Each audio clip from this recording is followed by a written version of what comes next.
job of the Public Accounts Committee is simply to follow the taxpayer's pound wherever it goes. And we have to be as concerned with the efficiency and effectiveness of HMRC in getting the taxpayer's pound in as we do with the spending of that pound. The reason this is so important is particularly a time when we're trying to cut the deficit. Every pound matters. And HMRC themselves talk about a £34 billion gap between the money they should get in and the money they do get in. And 25% of that gap is due to the failure to get in corporation tax due. If you talk to tax campaigners, they talk about a gap of over £100 billion. And we know that every year HMRC writes off £5 billion in their accounts that they consider to be uncollectible. So we're talking mega bucks. That's why we have focused on tax, the collection of tax, the efficiency and effectiveness of HMRC in collecting that, and the whole issue of tax avoidance. We embarked on our journey on investigating tax avoidance, not deliberately, but really by stumbling on it.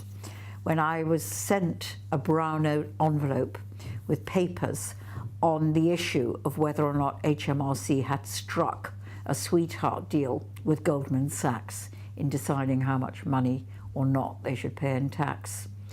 That investigation into the sweetheart deal with Goldman Sachs led a journalist from Reuters to come and see me to talk to me about Starbucks and how they managed their affairs, so that despite making a lot of money here, expanding massively here, they were still filing accounts in Companies House which showed no profit. I thought the issues that he raised from his investigation should be aired publicly, and I wanted to have a hearing that encompassed more than one company, and we just by chance lighted on Google and Amazon. But what we lighted on by chance has really gone into history as the classic exemplars of the worst excesses of global companies in arranging their affairs in such a way for no other purpose but to avoid tax. We've done a lot of work now on tax avoidance, whether it's among corporations, whether it's around rich individuals, whether it's the role of boutique advisors, or whether it's the role of banks or the big accountancy firms. And we thought it would be really helpful to get all sides of the argument in the same room, reflecting and thinking about the issues, so we could see what further steps and what further work we could do as a Public Accounts Committee to progress an agenda which has really captured the interests of ordinary people up and down the country. The subject of tax avoidance has certainly captured the attention of our committee, as well as that of people across the country who've been debating if paying tax is a matter of right and wrong. Richard Bacon MP from the committee explains. Well, the question of whether paying tax is a moral issue or whether it's a legal issue is a very, very deep and interesting one, because plainly, on the one hand, the fact that this has become a front page story because of the antics of people like Starbucks and Google going through the most Byzantine and acrobatic procedures, contrived structures to avoid paying the tax that is due, has angered many people, and it's become a public front page issue. Yet on the other hand, there is still the question of, well, how do you expect people to behave? Surely the standard to which you should hold them is to obey the law.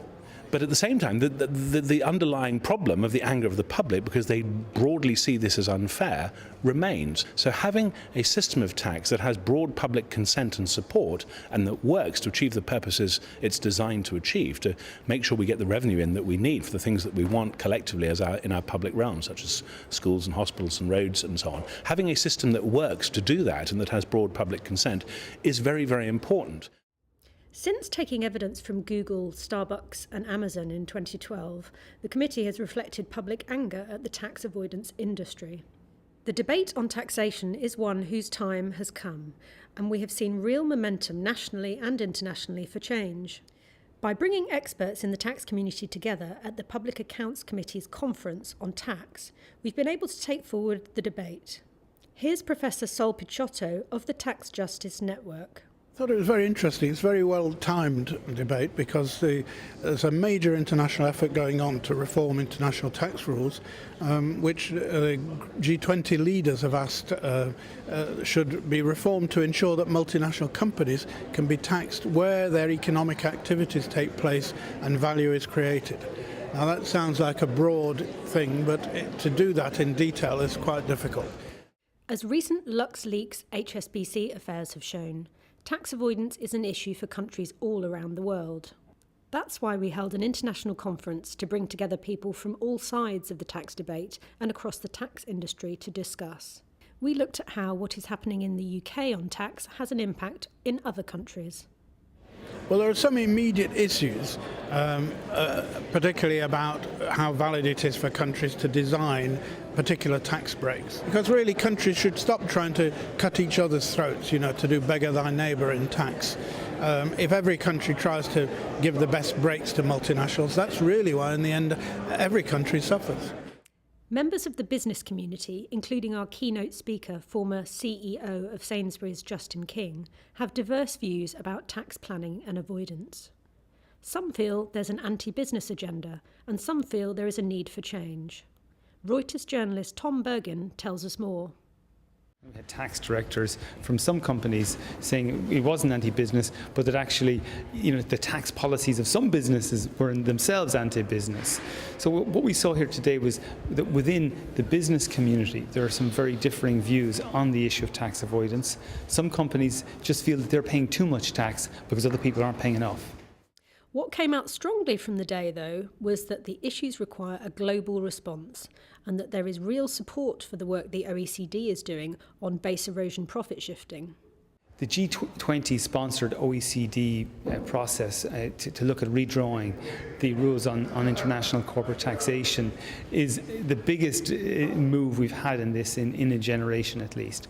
There is a lot of scepticism about whether it will be successful or not, but we've seen first and foremost just the discussions they've had and the reports they've put out thus far have changed the debate and changed the perception of some of these corporate taxation structures. So already it's had an impact.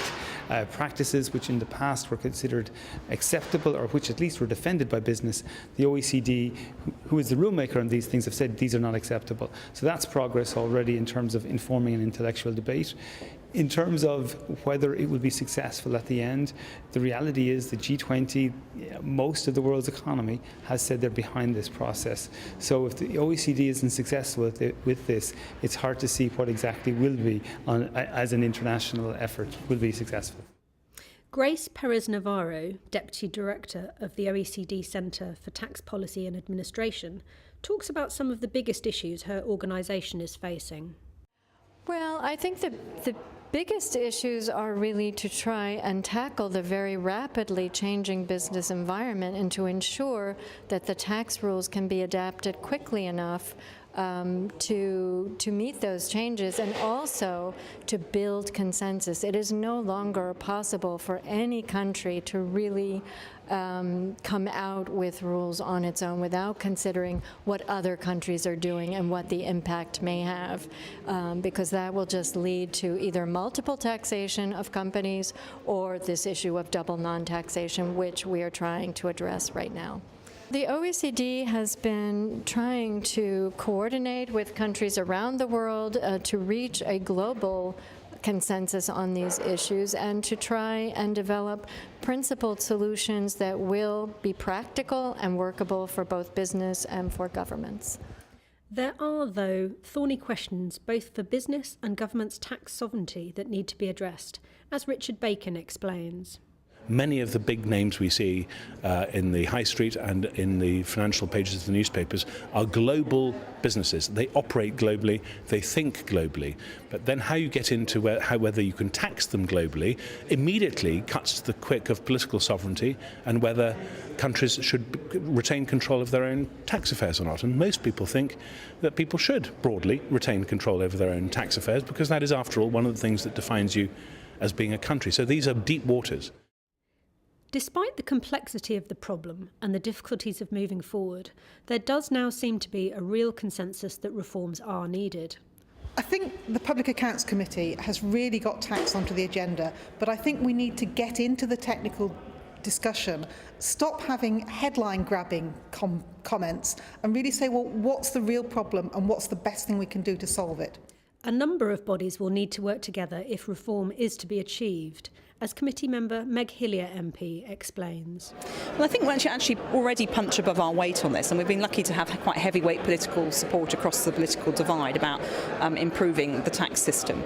I think that we also, though, need to make sure that we are remembering that we are part of a wider global picture, because it's no good the UK going it alone if that means that other countries just turn around and turn their back on it and don't do it. So we've really got to punch our weight at the diplomatic level and in all the various structures that we've got involvement with, whether it's be the UN, the OECD and the G20, to make sure that we are pushing that agenda very hard. And we need to give backing actually to our politicians who are in government roles, whatever party they're in at any time, to make sure that we're giving them that backing from Parliament. I think that's pretty key, because it's very easy to have cheap headlines about tax. If we really want real reform, we need to understand it's quite complex and give backing when a minister does achieve something.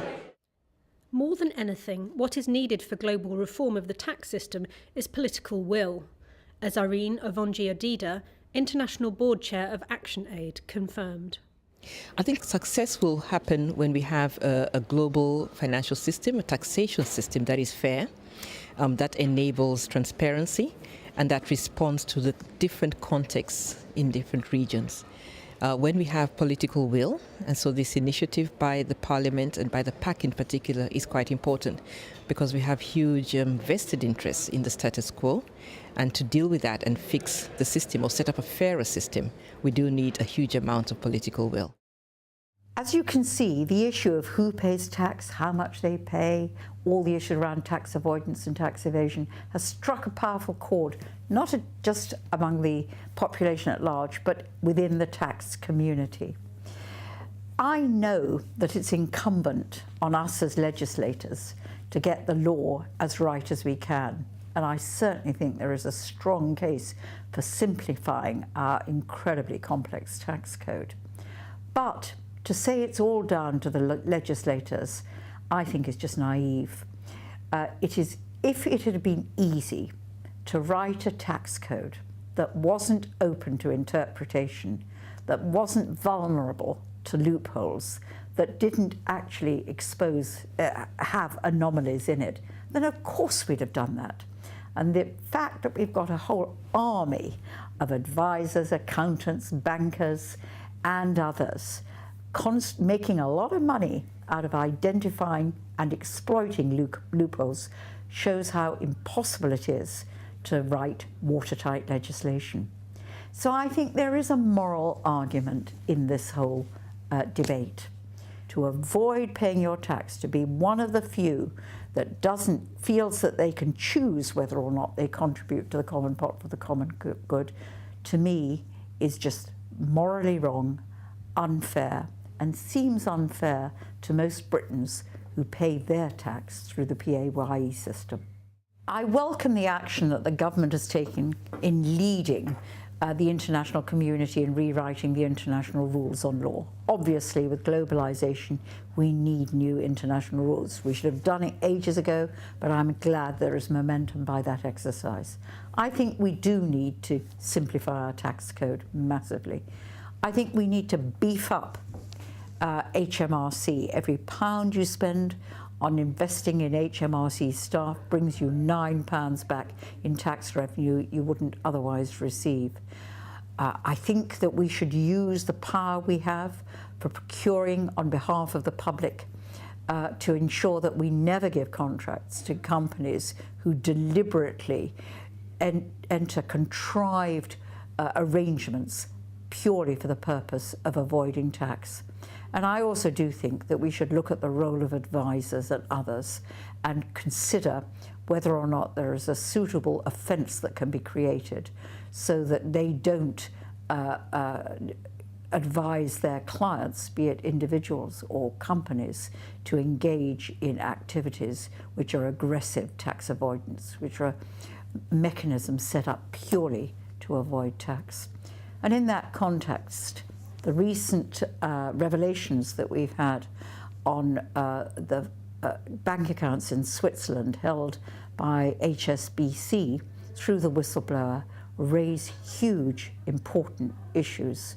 Having looked at some of those papers, what is really of enormous concern is that we're not just talking about aggressive tax avoidance. We are actually talking about money laundering. We're talking about evasion.